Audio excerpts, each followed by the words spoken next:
Ada stood at the mirror, gently brushing her daughter's curls. The baby giggled, unaware of the storm her presence had caused. An hour earlier, her mother-in-law, Mama Kemi, had called her from the venue. "Don't bring the baby today. She'll ruin the photos. We've got important people attending." Ada whispered a soft, "okay," on the phone. But when she ended the call, she packed the baby bag. She wasn't leaving her child behind. If someone had to be left behind today, it wouldn't be her daughter. Ada had been working for days to help plan her in-laws' anniversary party. She chose the decorations, arranged the cake, found the perfect DJ, and even paid part of the cost without telling anyone. She wanted everything to go well, not just for Mama Kemi and her husband, but for the whole family. Even though no one praised her, she stayed kind and helpful. But on the morning of the big day, while she was feeding her baby, her phone buzzed. It was a message from Mama Kemi, simple, cold, and sharp. "You can come, but don't bring the baby. She cries too much." That message hit Ada in the chest like a quiet slap. She stared at her phone for a moment, trying to understand. This wasn't just a party, it was a family event. And now she was being told her own child wasn't welcome. Her baby, Zara, was only a few months old. Yes, sometimes she cried, like every baby, but she was also the light of Ada's world. Being told to come without her felt like being told she wasn't really wanted either. Ada didn't cry. She didn't fight. She just softly smiled, not because she was okay with it, but because she had already made her decision. She wouldn't argue. She wouldn't beg. She wouldn't explain why her baby belonged there too. In that quiet moment, as the world kept moving, Ada made a silent promise to herself. If someone had to stay home, it wouldn't be her baby. And if someone had to feel left out, it wouldn't be the child she loved more than anything. She finished getting Zara ready, folding tiny clothes and packing her favorite toy. Ada wasn't looking for a scene. She was simply walking into the truth. If they didn't make space for her as a mother, she would make space for herself elsewhere. And while others thought she was being silent, Ada was actually speaking louder than ever, just not with words. Ada stood in front of the mirror with her baby Zara in her arms. She gently dressed them both in matching lilac outfits. It was a soft, beautiful color, the kind that made them look like a team, not just mother and child, but a unit, strong, unshaken, together. She looked at her little girl's face, so innocent, so full of life, and smiled, though her heart was heavy. She was still thinking about the message from Mama Kemi, "Don't bring the baby." It kept echoing in her mind. She hadn't replied. She didn't argue, but her silence had a plan behind it. Her husband, Ali, had already left early for the venue. When she tried to talk to him about the message, he simply said, "Just listen to Mama for peace." Peace. That word sat wrong in her chest. Whose peace? Surely not hers. Definitely not her baby's.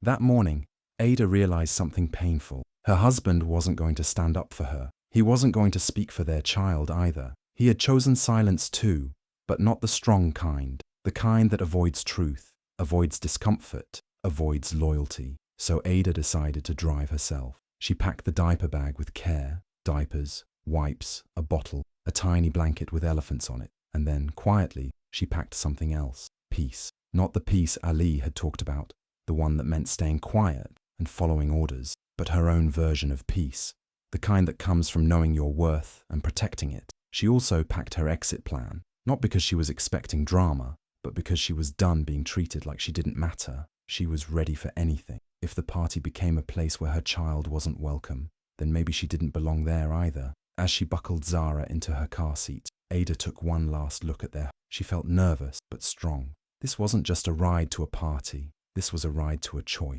A ride where she wouldn't turn back, wouldn't shrink, wouldn't apologize for being a mother. She didn't need anyone's permission to show up with her baby. She didn't need their approval to feel proud of who she was. And as she drove off, the sunlight touching her face through the window, Ada knew this. Even if she had to leave that venue alone, she wouldn't be broken. She had everything she needed, her child, her courage, and her voice. As Ada stepped out of her car, the bright sun hit her lilac dress. In her arms, baby Zara looked like a little angel, resting against her shoulder. Ada adjusted her bag, took a deep breath, and walked toward the entrance of the event hall. Her steps were steady, not rushed. Her eyes were calm, not afraid. She wasn't here to cause drama. She was here to take her place with her child. As soon as she stepped into the venue, Conversations started to fade. One by one, people began to notice her. Heads slowly turned, eyes widened. Not because Ada was overly dressed or loud, but because she came in carrying the one thing they weren't expecting, her baby. Zara was calm, holding onto her mum's necklace, looking around with wide, curious eyes. It wasn't the sound of a crying baby that filled the room. It was the sound of silence and surprise. People whispered quietly, eyebrows raised. Some smiled softly. Others looked confused. A young staff member quickly walked up to Ada. He looked nervous and unsure. "Ma, they said no kids," he said politely, trying not to sound rude. Ada looked at him for a second. Then she gently bounced Zara on her hip, gave the staff member a small smile, and replied in a soft but strong voice, "Then maybe this place wasn't meant for mothers." That sentence dropped like a stone in still water. The staff member didn't know what to say. He stepped back quietly. Ada didn't wait for permission. She walked past him and into the hall like she owned every corner of it. She didn't rush.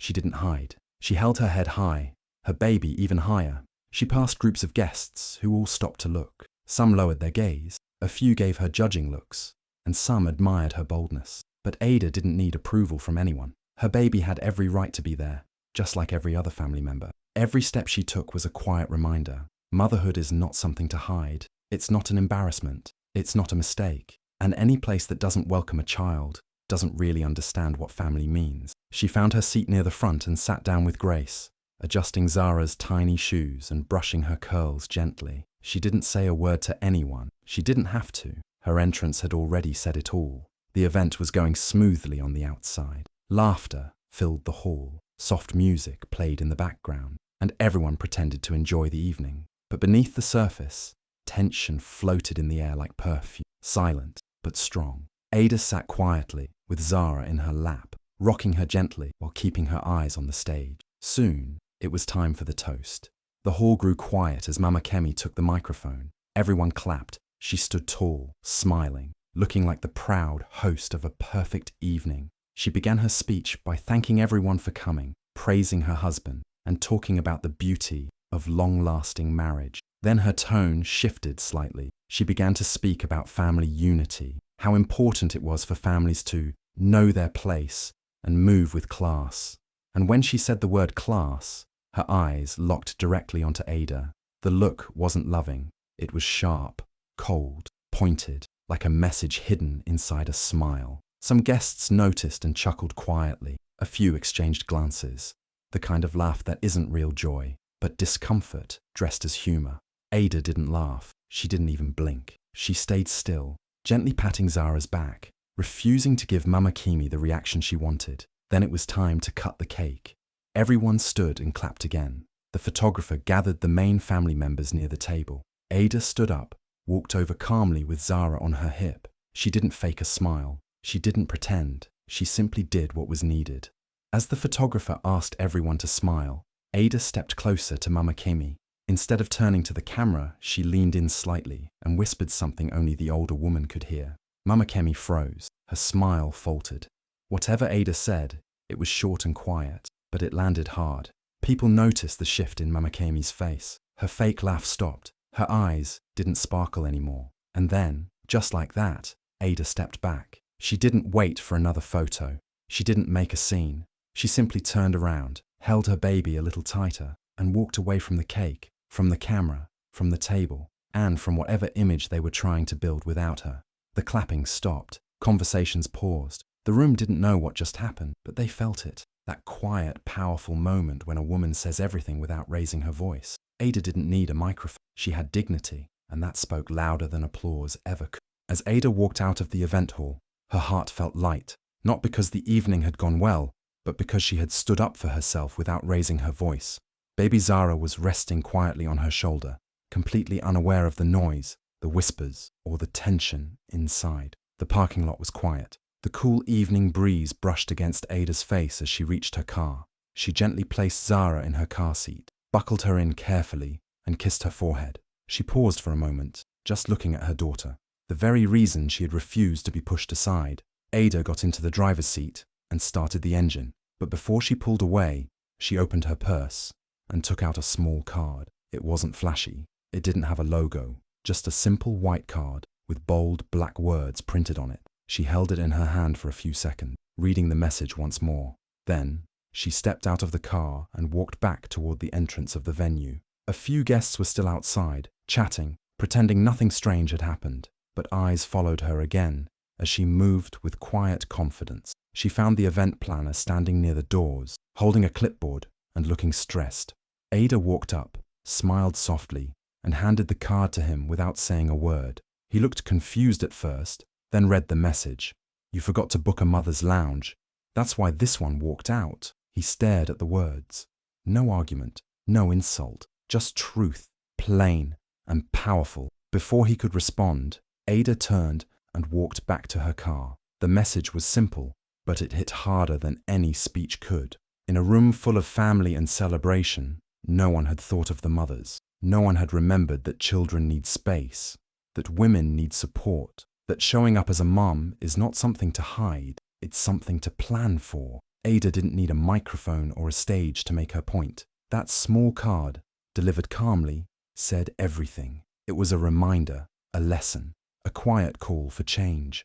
As she drove away, she didn't look back. She didn't wonder what people would say or how they would react. She knew her message would travel through that hall like a quiet storm, shaking people, waking them, because sometimes the loudest message isn't shouted, it's simply handed over and remembered. Inside the event hall, music played softly and people continued trying to enjoy the evening, but something felt off. There was a strange tension in the air that even the music couldn't cover. Mama Kemi sat at the main table, smiling and greeting guests, but her eyes kept moving, searching for someone. The chair next to her son, Ali, was still empty. It was supposed to be Ada's seat. She had been there earlier, holding baby Zara quietly, calm and respectful, but now she was gone. Guests started whispering to each other. Where did she go?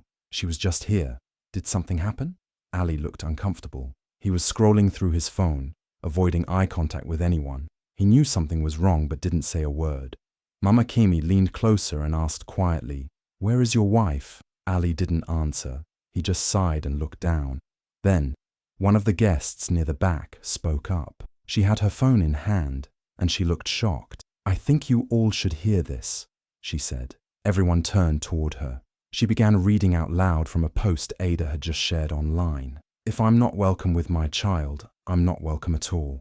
The room fell silent. No one clapped. No one smiled. It was like someone had pressed pause on the whole party. The message was short, but it hit everyone deeply. People exchanged looks. Some looked guilty. Others looked surprised.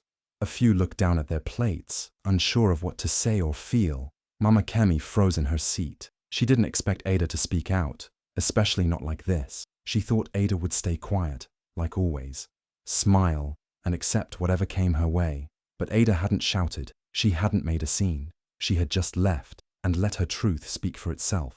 That one empty chair at the table said more than any speech or photo ever could. It was a reminder that family isn't just about blood or tradition. It's about respect. And when you push someone away for being a mother, you lose more than a seat. You lose trust. The rest of the evening felt different. People kept glancing at that chair. The food didn't taste the same. The laughter sounded forced. And in that moment, everyone knew.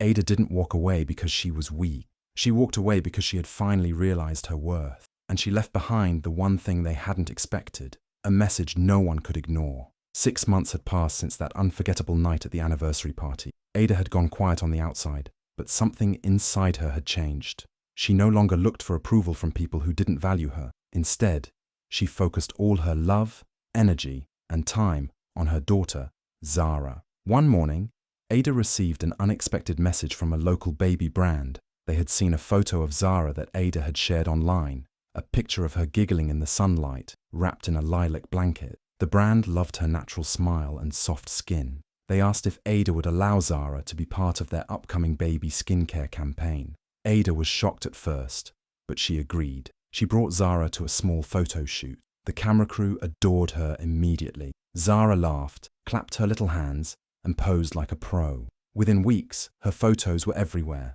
Billboards, buses, malls, even baby magazines, all showing her bright smile and joyful eyes. People started to notice.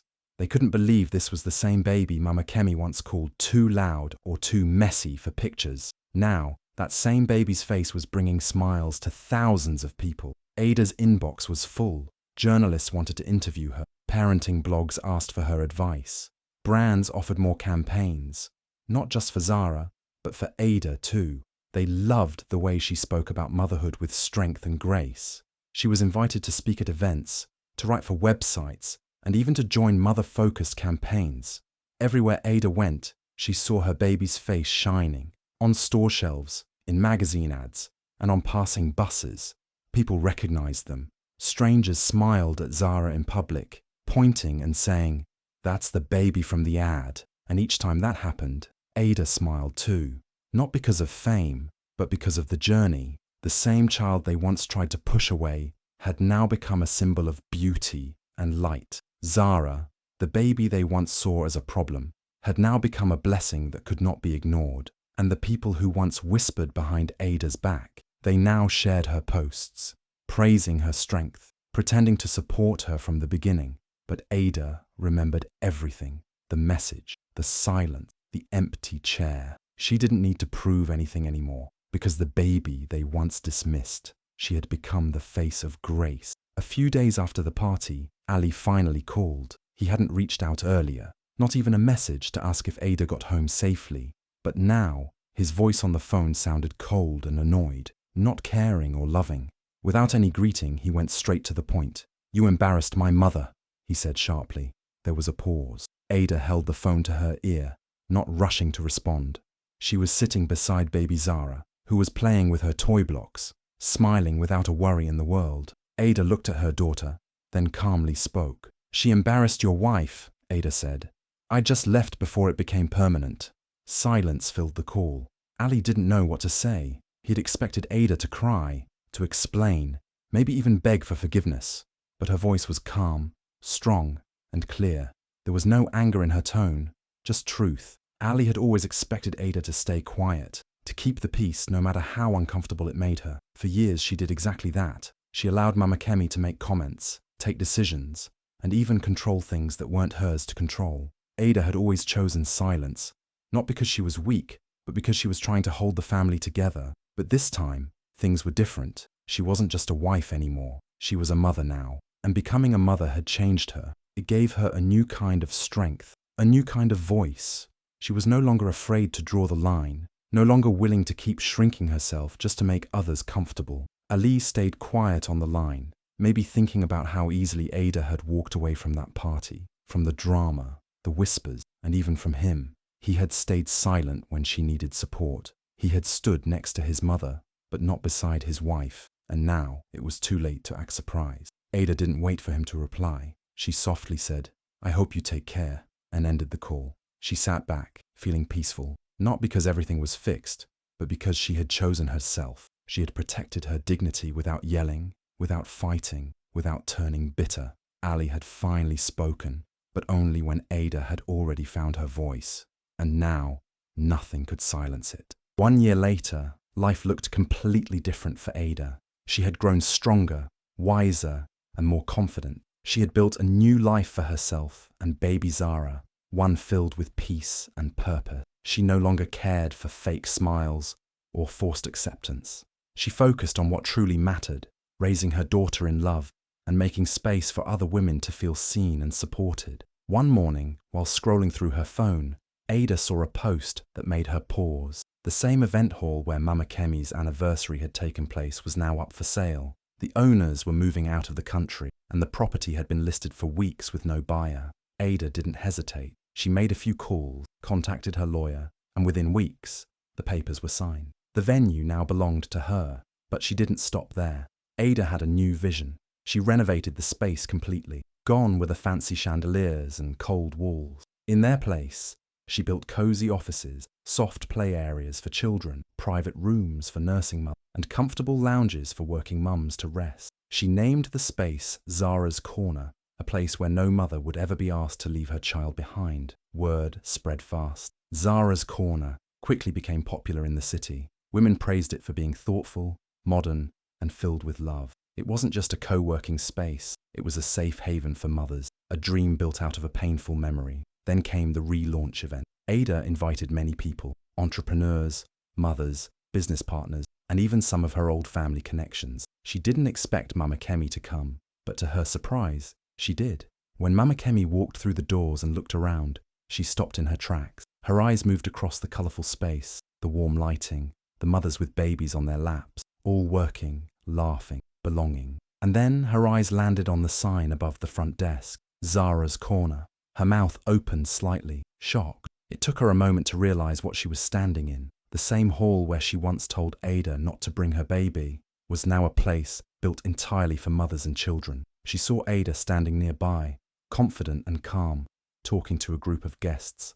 Their eyes met for a second. Ada didn't smile out of revenge. She simply nodded, with grace and power, because she hadn't just left that old venue behind. She had bought it, she had transformed it, and now she stood in it, not as a guest, but as the owner. The lights were bright, and the room was full of successful people, business owners, investors, media, and guests dressed in their best. It was the city's biggest award ceremony for entrepreneurs, and Ada had been invited as a special guest. She sat calmly, her posture proud, with baby Zara beside her, now a little older, clapping softly with every name called. Ada was not just another name on the list. She had been chosen to receive an award for her work in empowering young mothers, for creating Zara's Corner, for building safe spaces, and for reminding women that motherhood should never be treated like a weakness. When her name was called, the applause was loud. Ada stood up slowly, holding Zara's hand, and walked to the stage. She didn't rush. She didn't perform. She simply arrived, just like she always had, with grace.